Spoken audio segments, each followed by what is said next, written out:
आदाब, मैं हूं मुमताज आलम रिजवी और मैं बात करूंगा बहराइच की। बहराइच जिसे जला दिया गया, जहां नफरत फैला दी गई, जहां किसी का बेटा मारा गया तो किसी के बेटे जो है वो जेल की सलाखों में पहुंच गए, किसी की दुकान जला दी गई, किसी का मकान जला दिया गया और किसी के मकानात पर बुलडोजर की तलवार लटका दी गई। यह सब कुछ हुआ और निशाना एक खास तबके को बनाया गया। अभी एक बड़े रोजनामा दैनिक भास्कर की रिपोर्ट सामने है, जिसमें बहुत वाज़ेह तौर पर खुलकर यह बात सामने आ गई है कि दंगे का असल मुजरिम कौन है। बिल्कुल वाज़ेह किस तरह से 2 घंटे के लिए पुलिस हटाई गई और जानबूझ करके दंगे को भड़काया गया। अब जो खबर आई है वो बहुत इंपॉर्टेंट है। खबर यह है कि खुद महसी के जो बीजेपी के विधायक हैं सुरेश्वर सिंह, उन्होंने 8 हिंदू लड़कों पर एफआईआर दर्ज कराई है और उन पे संगीन इल्जाम लगाए। 8 लड़के, ये मैं आपको बता रहा हूं, 8 लड़कों पे। और यह धारा 173 बीएनएसएस के तहत मुकदमा दर्ज कराए गए, एफआईआर दर्ज कराई गई है और यह एफआईआर जो थाना कोतवाली बहराइच है वहां दर्ज कराई गई है।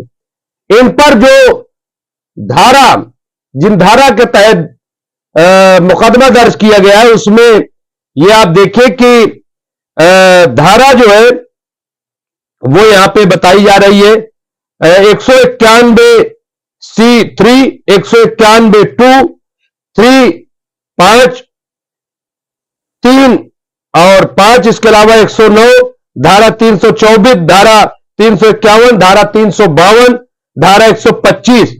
तो इसके तहत ये पूरा मुकदमा जो है वो दर्ज किया गया है और ये मुकदमा जो लिखाया गया ये 13/10/2024 को ये मुकदमा के जब ये पूरा हंगामा सामने आया था, जिस तरह से हंगामा किया गया, दंगा भड़काया गया और उसमें खास मजहब को टारगेट किया गया, लेकिन यहां पूरी तस्वीर जो है वो साफ है।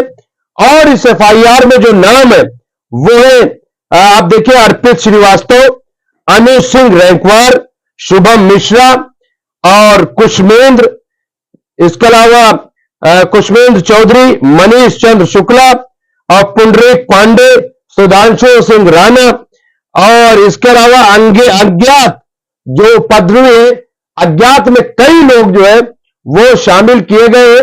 और इनका यह कहना है कि जिस तरह से जब उस नौजवान की कि जिसे मार दिया गया, जिसका कत्ल कर दिया गया, लाश को लेकर के आखिरी रसूमात के लिए जा रहे थे, तो यहां पे जिनके खिलाफ ये एफआईआर दर्ज की गई है, इन्होंने न सिर्फ ये की बाधा डाली बल्कि वहां पथराव किया और माहौल को बिगाड़ने की कोशिश की और बहुत सारी इसमें जो है वो इल्जामात आयद किए गए हैं। अब आप देखिए, बार बार जो ये इल्जाम लगाया जाता है कि मुसलमान पत्थर चलाते हैं, मुसलमान माहौल खराब करते हैं। अब यहां तो खुद भाजपा के विधायक जो महसी के, उन्होंने ही एफआईआर दर्ज कराई है। अब सवाल यह है कि क्या अब तक इनको गिरफ्तार किया गया, क्या इनको सलाखों के पीछे भेजा गया, क्या इनके खिलाफ जो है वो, चूंकि ये कई लड़के यहां पे, इसको क्या नाम दिया जाएगा, ये बहुत ही अफसोसनाक है। आप देखिए, मैं बार बार एक चीज कह रहा हूं कि जिस तरह से हजारों की भीड़ ने एक नौजवान को ऊपर चढ़वा दिया, चढ़वाने के बाद झंडा वहां से उतरवाया और जिस तरह के नारे लगाए, वो बहुत ही अफसोसनाक है। और उससे अफसोसनाक है कि जो नौजवान मारा गया, वो, मैं बार बार ये बात कहता हूं कि किसी का बेटा, किसी का भाई, किसी का शौहर था और एक हिंदुस्तान का बेटा था। लेकिन ये कौन लोग हैं जो आग लगाते हैं, ये कौन लोग हैं जो माहौल को खराब करते हैं? क्या इस चीज को देखा नहीं जाना चाहिए?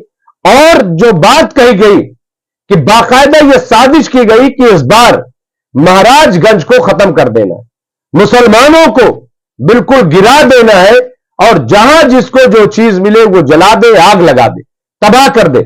मैंने वहां के एक हमारे नुमाइंदे हैं मसूदी साहब, मैंने उनसे जब बात की तो कहा कि कई बार ऐसी कोशिश की गई, क्योंकि महाराजगंज जो है वो अब एक मुसलमान वहां के जो है उनका अच्छा खासा बिजनेस चल पड़ा था, अच्छी खासी उनकी दुकानें थी, कारोबार बहुत अच्छा हो रहा था, और इस पर एक फिरका परस्त जो ताकते उनकी नजर थी, और मुझे लग रहा है कि ये सब इसीलिए किया जा रहा है। अब ये कितना ही घिनौना है, इसीलिए मैं कहता हूं कि ये साजिश किसके खिलाफ है?